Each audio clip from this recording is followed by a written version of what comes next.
hari. Makin nikmat ditemani pisang goreng, semakin nikmat rasanya. Mari kita mulai pagi hari ini dengan berdiskusi. Bapak dan Ibu sekalian, selamat datang dalam Fokus Group Discussion yang akan membahas mengenai pengaturan rokok elektronik atau vape dan juga pembatasan di Indonesia.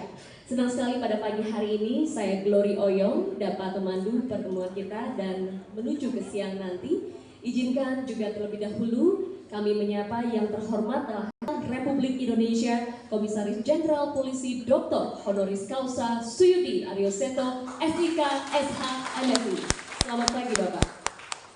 Yang kami hormati Bapak dan Ibu Pejabat Tinggi Madya dan Pratama Badan Narkotika Nasional Republik Indonesia, para kelompok ahli BNNN yang hadir dalam kesempatan pada pagi hari ini, Bapak dan Ibu narasumber dan juga moderator yang sudah hadir pada pagi hari, akademisi, universitas, adik-adik rekan-rekan mahasiswa yang hadir, dan tentunya organisasi masyarakat serta rekan-rekan media sekalian. Sekali lagi terima kasih telah melangkahkan kaki dan kita dengan menyanyikan lagu kebangsaan Indonesia Raya dilanjutkan. Indonesia Raya, merdeka, merdeka, tanahku negeriku yang ku cinta. Indonesia Raya, merdeka, merdeka, hiduplah Indonesia Raya. Indonesia Raya, merdeka, merdeka, tanahku.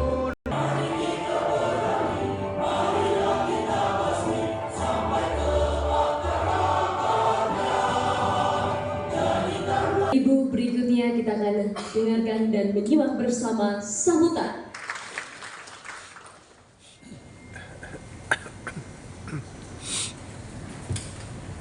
Assalamualaikum warahmatullahi wabarakatuh.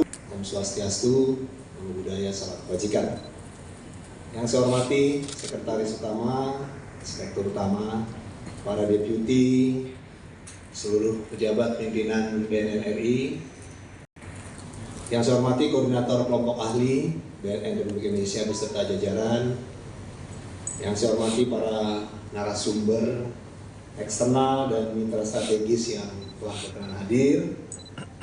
Yang saya hormati Guru Besar Bidang Hukum Pidana Fakultas Hukum Universitas Indonesia, Ibu Profesor Harkristuti Harkrisnowo. Ada Bu Kris belum datang. Ini dosen saya di PTIK. Yang saya hormati perwakilan dari Rumah Sakit Persahabatan, Bapak Profesor Dr. Agus Dwi Susanto, SPP, masih bagus. Yang saya hormati perwakilan dari Badan Riset dan Inovasi Nasional, BRIN, Profesor Dr. Misteria Yunofilsa Putra. Yang saya hormati Pusat Riset Teknologi Manufaktur Peralatan, Bapak Biatna Dulbert Abubolon SSC MDS S. Yang saya hormati perwakilan dari Kementerian Kesehatan, Ibu Indah Febrianti SAMH. Yang saya hormati perwakilan dari Badan Pengawas Obat. Para peserta FGD pada pagi hari ini yang hadir secara langsung maupun daring yang tidak saya dapat sebutkan satu persatu, namun tidak mengurangi rasa hormat saya. Pertama-tama marilah kita memanjatkan puji syukur kehadirat Allah Subhanahu wa taala, Tuhan Yang Maha Kuasa, karena atas limpahan rahmat dan karunia-Nya kita bisa berkumpul di aula ini dalam keadaan sehat walafiat guna melaksanakan kegiatan Fokus Group Discussion atau FGD dengan tema pengaturan rokok elektrik atau vape dan pembatasan penggunaan dinitrogen oksida atau vaping di Indonesia. Nah, mungkin saat ini sedang ramai dibicarakan oleh masyarakat, terutama di anak-anak remaja kita. Saudara-saudara sekalian, kehadiran kita di sini sejatinya merupakan manifestasi dan komitmen kolektif negara untuk merumuskan arsitektur pertahanan diri yang kokoh di dalam menghadapi berbagai ancaman, khususnya terkait dengan penyalahgunaan narkoba yang semakin inovatif, berkamuflase, dan tentunya sangat destruktif. Diskusi yang kita laksanakan hari ini bukan sekedar wacana akademisi semata, melainkan sebuah langkah konkret kita dalam menjawab segala tantangan zaman yang mengancam eksistensi demografi kita di masa depan. Bapak Ibu serta FGD yang saya hormati, saat ini kita telah menyaksikan bagaimana landscape perilaku konsumtif masyarakat telah mengalami sebuah pergeseran. Ya, anak-anak muda kita khususnya ya, menggunakan rokok-rokok elektrik atau vape ya, yang kita kenal, yang semula mungkin semangatnya ingin menggeser ya, rokok konvensional yang mungkin terkesan bau gitu kan, yang juga punya dampak bahaya juga untuk kesehatan. Kemudian di beberapa tahun belakangan ini terciptalah sebuah teknologi, ya sekarang teknologi baru, ya, yaitu rokok yang berupa elektrik, yang mungkin bentuknya lebih keren, gitu ya, dengan menggunakan berbagai cara atau teknologi baru, sehingga tentunya ini menjadi sebuah fenomena yang baru juga. Rokok yang tadinya isinya tembakau, ini isinya kimia. Betul ya Pak ya? Nah, tentunya kimia ini pun mungkin kita rasakan juga sangat berbahaya. Namun yang lebih berbahaya lagi adanya kemasan-kemasan baru yang disusupi oleh para bandar, yang sengaja memasukkan isi-isi ulangnya atau cartridge yang dibuat sedemikian rupa, yaitu cairan yang berisi narkotika dan NBS, yang jelas ini sangat berbahaya.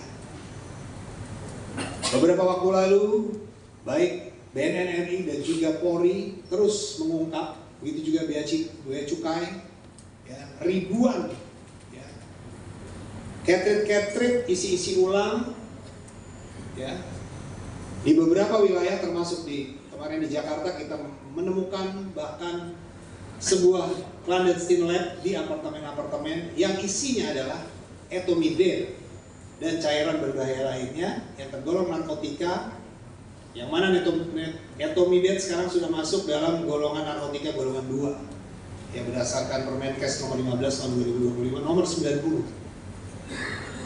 Nah, tentunya fenomena ini tidak bisa dianggap sepele, tidak bisa kita berdiam diri, harus ada sebuah pengawasan yang lebih ketat, ya, dan tentunya juga kita tidak bisa sendiri BNN RI dalam hal ini. Kita mengajak segenap elemen masyarakat, kita mengajak kementerian dan lembaga, Bapak Ibu sekalian, para tokoh yang memiliki kapasitas, ya, untuk kita sama-sama mengawasi ini, termasuk juga yang sekarang sedang rame ya, terkait gas-gas N2O atau dikenal whipping, yang notabene-nya ini sebenarnya adalah digunakan untuk meracik ya, makanan gitu kan, untuk penyedap kopi dan sebagainya, tapi disalahgunakan oleh anak-anak kita untuk menstimulasi ya, dalam hal ini mungkin ya, supaya mencari mencari euforia yang fantasi anak-anak, yang diharapkan bisa membuat efek-efek ketawa dan lain-lain. Tapi jelas ini tidak hanya sampai di situ.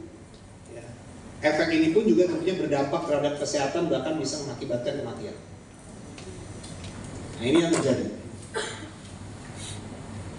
Bapak Ibu sekalian, hadirin yang saya hormati, secara historis evolusi rokok elektrik awalnya digagas secara paten oleh Herbert A. Gilbert tahun 1963 dan lanjut dikembangkan secara modern oleh Honlik tahun 2023. Nah, kemudian berhasil memicu ledakan penggunaan secara global. Dari data statistik menunjukkan tren ini tentunya sangat memprihatinkan. Berdasarkan survei Global Adult Tobacco Survey atau GATS tahun 2021 yang dilaporkan oleh Kementerian Kesehatan Republik Indonesia dan WHO bahwa telah terjadi lonjakan prevalensi pengguna rokok elektrik di Indonesia hingga 10 kali lipat. Nah, jika pada tahun 2011 prevalensi hanya 0,3%, maka pada tahun 2021 angka tersebut melesat menjadi 3%. Dalam kuantitas nyata, ini berarti terdapat sekitar 6,6 juta orang penduduk usia 15 tahun ke atas yang mengkonsumsi rokok elektrik atau vape.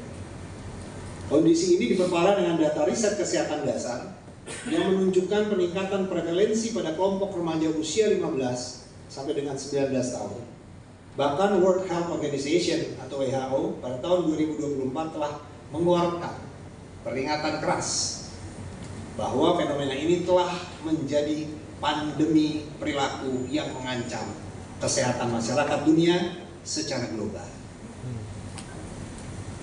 Saya tegaskan di sini bahwa narasi vape sebagai alat bantu berhenti merokok adalah ilusi yang belum terbukti efektif secara ilmiah. Alih-alih sebaliknya, produk ini justru mendapat pintu masuk baru bagi ketergantungan zat adiktif baru lainnya yang lebih berbahaya. Dari perspektif substansi kimia, cairan vape atau e-liquid adalah koktail kimia. Mengandung nikotin, propilen, glikol, gliserin, nabati, serta zat pemberi rasa seperti diasetil, acetilpridin, dan benzaldehide yang berisiko tinggi bagi kesehatan paru-paru. Namun fokus utama BNN hari ini adalah melihat vape dari sudut pandang extraordinary crime. Kami menemukan fakta tak terbantahkan bahwa vape telah menjadi sarana efektif atau media baru untuk mengkonsumsi narkoba dan zat psikoaktif baru atau NPS. Dulu ya, kita melihat fenomena ya, masyarakat menggunakan narkotika jenis sabu itu dengan alat bantu yang dikenal namanya bong, Pak. Betul tidak? Ya, bong itu bisa diciptain dari berbagai alat. Ini dari aku kecil itu bisa dibuat pakai pipet gitu ya. Bisa juga dengan yang lain. Dibuat sedemikian untuk memasukkan narkotika ke dalam itu terus diisep. Sekarang fenomena itu sudah agak kuno. Mereka nggak perlu lagi bikin bom, tapi mereka bisa gunakan vape ini. Ini yang jadi masalah. Jadi kesannya orang lagi pakai vape, ya kan? Kesannya lagi ngerokok, rokok elektrik, tapi isinya ternyata sabu cair, isinya etomidil, isinya kimiawi jenis narkotika yang sekarang sedang berkembang. Narkotika tidak hanya konvensional saja istilahnya ya, kita kenal sabu, kokain, tapi sekarang sudah bergeser ke ini masalahnya ke kimiawi, liquid. Jadi vape inilah alat yang paling tepat buat para pengguna maksudnya ya, untuk bersembunyi di balik alat-alat yang tadi konvensional seperti bom tadi ya, mereka bisa gunain di mana saja, apalagi wangi kan, jadi nggak tahu orang ternyata isinya narkotika. Nah, berdasarkan hasil survei komprehensif BNN, BRIN, dan BPS, diketahui bahwa angka prevalensi penyalahgunaan narkotika tahun 2025 tercatat mencapai 2,11%. Dari jumlah penduduk Indonesia hampir 270 juta, berarti ada di angka sekitar 4,11 juta masyarakat kita terpapar narkotika. Tentunya bukan angka yang sedikit, apalagi terpapar kepada generasi muda kita usia produktif 15 sampai 64 tahun. Ya, tentunya ini menjadi PR besar buat kita semua. Ya, kita tidak bisa membiarkan praktek-praktek ini berjalan ya, seolah-olah ya masuk di dalam kehidupan masyarakat dengan tren-tren. Ya, tapi ternyata ini adalah upaya bandar untuk lebih memudahkan para pengguna masyarakat kita menggunakan narkotika. Baik Bapak Ibu, serta BPJD yang saya banggakan, fakta di lapangan membuktikan kekhawatiran kita. Pusat Laboratorium Narkotika BNN RI telah melakukan pengujian beberapa waktu ini 341 sampel cairan vape. Nah, hasilnya sungguh mengejutkan dan harus menjadi alarm bagi kita semua. Karena telah ditemukan 11 sampel mengandung sintetik kanabinoid, 1 sampel mengandung metafetamin atau sabu, serta 23 sampel mengandung zat etomidin. Yang saya sampaikan, etomidin sekarang sudah masuk narkotika golongan 2, dan temuan ini menunjukkan bahwa cairan liquid vape telah disusupi oleh narkotika golongan 1 dan golongan 2 yang memiliki tentunya daya rusak yang luar biasa terhadap sistem saraf pusat. Nah, secara khusus saya pun menyoroti temuan zat etomidin tersebut berdasarkan peraturan menteri tadi saya sampaikan yang nomor 15 tahun 2025 atau sejak tanggal 28 November 2025 lalu. Ya, zat etomidin sudah masuk narkotika golongan 2. Dengan perubahan golongan ini, penegakan hukum dapat tentunya dilakukan lebih tegas dan keras menggunakan undang-undang narkotika yang sebelumnya masih menggunakan undang-undang kesehatan. Kami juga telah mencatat pesatnya perkembangan zat narkotika jenis baru tersebut. Ya, saat ini telah teridentifikasi sebanyak 1.386 narkotika atau zat psikoaktif baru (NPS) di seluruh dunia, dan di Indonesia sendiri telah teridentifikasi sebanyak 175 NPS. Nah, tentunya vape menjadi media yang sangat rawan untuk distribusi NPS ini ya, karena kemudahannya dan tentunya bisa dicampur ke dalam bentuk cairan liquid. Bapak Ibu hadirin sekalian yang saya hormati, upaya pemberantasan bukanlah tanpa bukti nyata. BNN telah melakukan serangkaian pengungkapan kasus besar. Ya, kemarin kita telah mengungkap tanggal 6 Januari lalu bekerjasama dengan Dirjen Bea Cukai dan Imigrasi membongkar jaringan ya, menyamarkan narkotik kemasan liquid vape. Ya. Kemudian juga tanggal 16 Januari 2026 kita mengungkap Vedaste Laboratory di apartemen Sudirman. Ini BB-nya 5 liter cairan etomidin dimasukin ke botol wine ya Pak ya, Pak Budi ya. Jadi botol wine dari luar isinya dikeluarin, diganti etomidin, dimasukin ke Indonesia, bayangin. Nah, 5 liter itu segini Pak. Botol wine-nya itu segini. Itu isinya etomidin, disuntikin ke catering, ini yang dijualin. Nah, selain itu kita juga dihadapkan pada fenomena baru, ya, vaping, yaitu penggunaan gas nitrous oxide ini disalahgunakan, ya, tentunya dampak neurologisnya sangat fatal. Bahkan yang lebih memprihatinkannya dan lucunya gitu ya, ini vaping ini dijual, gitu kan? Dijual bebas di dalam tempat-tempat hiburan. Urusannya apa, gitu kan? Nah ini kan adanya biasanya di tempatnya bartender gitu kan, buat ngisi kopi atau ngisi minuman atau apalah, atau makanan. Nah ini dijual, dan bahkan kita juga dapat informasi ada yang sistem kayak paket gitu. Jadi masuk dikasih vaping, kan gila. Sampai seperti itu. Nah, oleh karena itu pembahasan hari ini juga harus mencakup upaya antisipasi terhadap peredaran vaping tersebut. Baik Bapak Ibu sekalian, menghadapi kompleksitas ini, pendekatan penegakan hukum semata tidaklah cukup. Kita membutuhkan terobosan kebijakan yang radikal dan tegas.